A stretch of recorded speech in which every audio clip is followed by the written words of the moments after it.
एक गांव में शकुंतला ताई नाम की एक महिला रहती थी। शकुंतला ताई के 4 बेटे थे, लेकिन चारों ही एक नंबर के निकम्मे और आलसी थे। वे हमेशा सारा दिन एक दूसरे से लड़ते झगड़ते रहते थे और कभी भी कोई काम नहीं किया करते थे। शकुंतला ताई अपने बच्चों के इस व्यवहार से बहुत ही ज़्यादा परेशान हो गई थी। हे भगवान, मेरे बाद इन बच्चों का क्या होगा? इन्हें थोड़ी सद्बुद्धि प्रदान करो प्रभु। कभी कोई काम नहीं करते, सारा दिन लड़ते झगड़ते रहते हैं। शकुंतला ताई के चारों बेटे कभी कोई काम नहीं करते थे और सारा दिन हमेशा लड़ते झगड़ते ही रहते थे। शकुंतला ताई मिट्टी के बर्तन बनाकर उन्हें बाजार में बेचा करती थी, जिससे उनके घर का गुजारा चलता था। एक दिन मिट्टी के बर्तन बनाने के लिए शकुंतला ताई अपने घर से थोड़ी दूर मिट्टी की खुदाई कर रही थी। मिट्टी की खुदाई करते समय शकुंतला ताई के फावड़े में कुछ अटक जाता है। अरे ये क्या है? ये क्या फंस गया फावड़े में? ये तो कोई पुराना बर्तन लग रहा है। इसे घर जाकर अच्छे से साफ करूंगी, फिर इसे बाजार में बेच दूंगी। इससे थोड़ा ज्यादा पैसा मिल जाएगा और घर का खर्चा भी चल जाएगा। शकुंतला ताई थोड़ी ही देर में अपने घर वापस आ जाती है और फिर उस मिट्टी के बर्तन को भी अपने घर में रखकर दूसरे कामों में लग जाती है और थोड़ी ही देर में अंधेरा हो जाता है और शकुंतला ताई खाना बनाकर अपने चारों बेटों को खाना खिलाती है और फिर खुद दूसरे कामों में भी लग जाती है। काम करते समय शकुंतला ताई के हाथ में थोड़ी सी चोट लग जाती है, जिससे उसके हाथ से खून निकलने लगता है। अरे ये क्या लग गया मेरे हाथों में?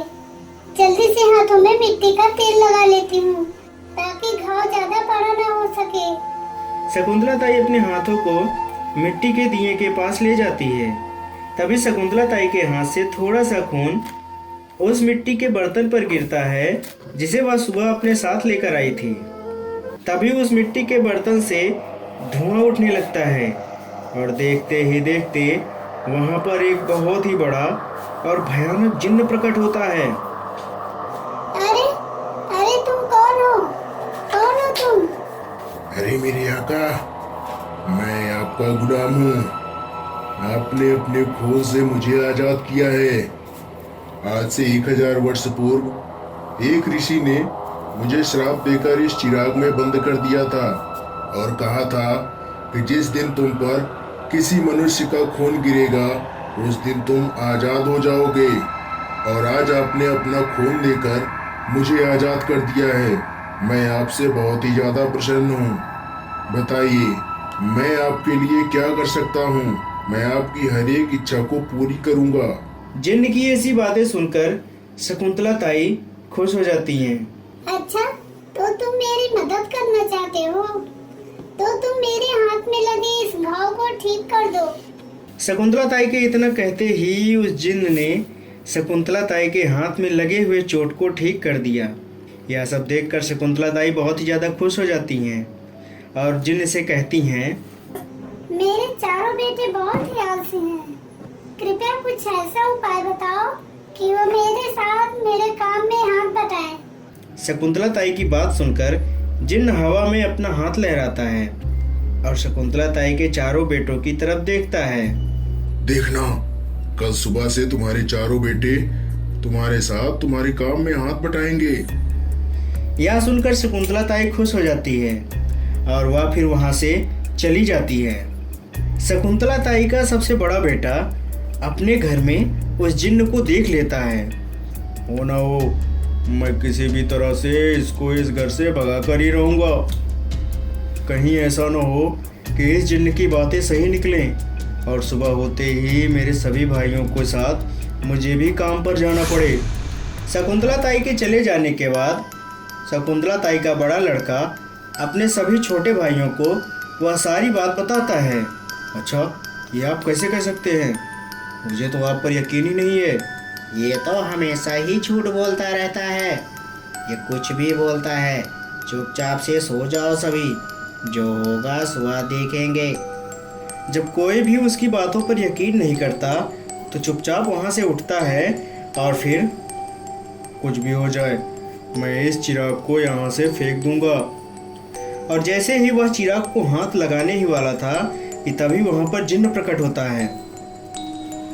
रुक जाओ, और तुम मुझे इस तरीके से हाथ नहीं लगा सकते। तुमने मेरी माँ को क्या पट्टी पढ़ाई, और हम लोग कभी कोई काम नहीं करेंगे। जैसे ही बड़े भाई ने उस चिराग को हाथ लगाया और तुरंत जिन ने बड़े भाई की गर्दन दबोच ली और उसका गला दबाकर उसे वहीं पर मार डाला। सुबह होते ही शकुंतला ताई अपने सभी बच्चों को उठाने के लिए जाती है और देखती है कि उसका बड़ा बेटा वहीं पर मरा पड़ा था। यह देखते ही शकुंतला ताई परेशान हो जाती है और फिर रोने लगती है।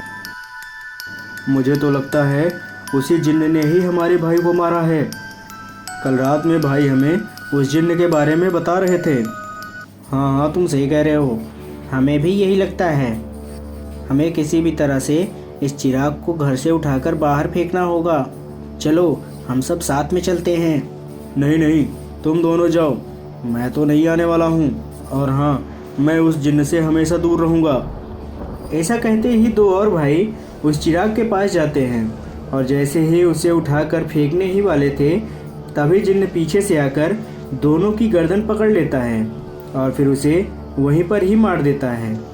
जिन्न को ऐसा करते हुए देख सबसे छोटा लड़का डर जाता है और वह भागते हुए अपनी माँ के पास जाता है और उससे सारी बातें बताता है।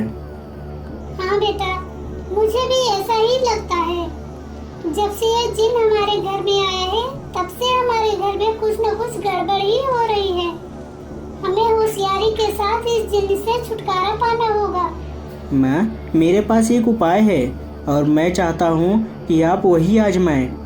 फिर सबसे छोटा लड़का अपनी माँ से सारी बातें बताता है। हाँ, मैं ऐसा ही करूँगी। अब शकुंतला ताई जिन्न के पास जाती है और उससे कहती है, मुझे पता चल गया है कि तुम बहुत ताकतवर हो। तुम जो चाहो वो कर सकते हो। और मुझे यह भी पता चल गया है कि तुम्ही ने मेरे बच्चों को मारा है। अच्छा, तो तुम्हें पता चल गया है कि तुम्हारे तीनों बच्चों को किसने मारा है। अब जब तुम्हें पता चल ही गया है तो अब मैं तुम्हें भी जिंदा नहीं छोड़ूंगा, क्योंकि तुम भी मुझे घर से बाहर ही फेंकने वाली हो। तुमने मुझे आजाद कराया है तो मेरा भी फर्ज बनता है कि मैं भी तुम्हारी आखिरी इच्छा पूरी करूं। तो बोलो, क्या है तुम्हारी आखिरी इच्छा? तो मेरी आखिरी इच्छा यह है कि मेरे जीवन के समय को 5 दिन पीछे कर दो। बिल्कुल हो जाएगा। और देखते ही देखते शकुंतला ताई फिर से अपने समय के 5 दिन पीछे आ जाती है।